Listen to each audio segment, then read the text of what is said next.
Hello, कैसे हैं प्रिय छात्रों आप सभी लोग।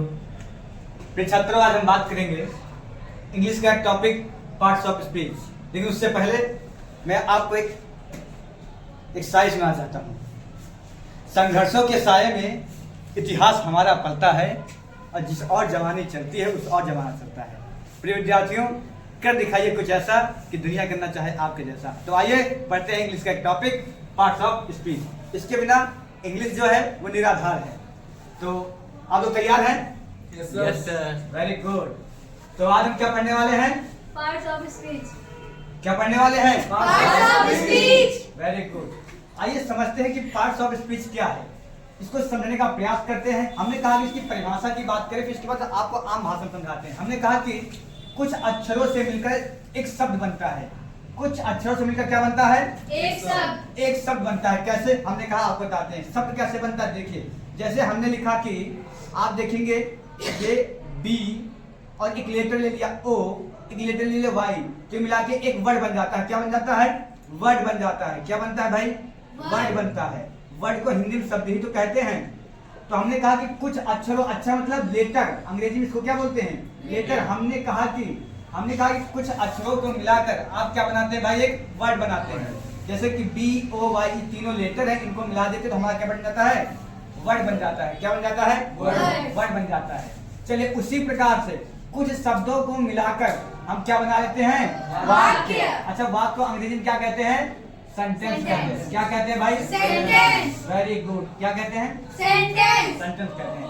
आइए, हमने कहा कुछ शब्दों को मिलाकर एक वाक्य बना लेते हैं। कैसे? देखिए, हमने कहा कुछ शब्द, देखिए हमने कहा कि लिखा THIS, इसमें कुछ लेटर है। ये लेटर ने एक वर्ड तैयार किया और इस तरह से अगर हम दो चार लेटर और लिख देते हैं, जैसे दिस इज ए बॉय, कि ये जो पूरा एक कंप्लीट हमारा सेंटेंस बन जाता है। क्या बन जाता है प्रिय विद्यार्थियों? सेंटेंस। Very good. ये बन जाता है एक sentence.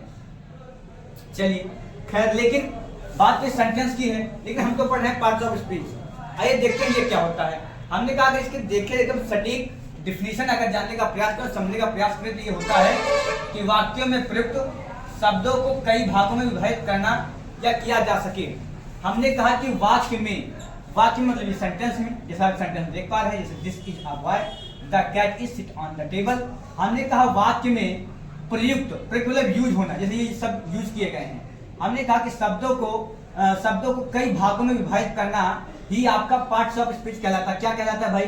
Parts of speech. Very good. Parts of speech कहलाता है। चलिए प्रिय विद्यार्थी, देखिए हमने कहा जैसे आपका दिस लिखा हुआ है, आपका ई लिखा हुआ है, ए लिखा हुआ है, वाई लिखा हुआ है।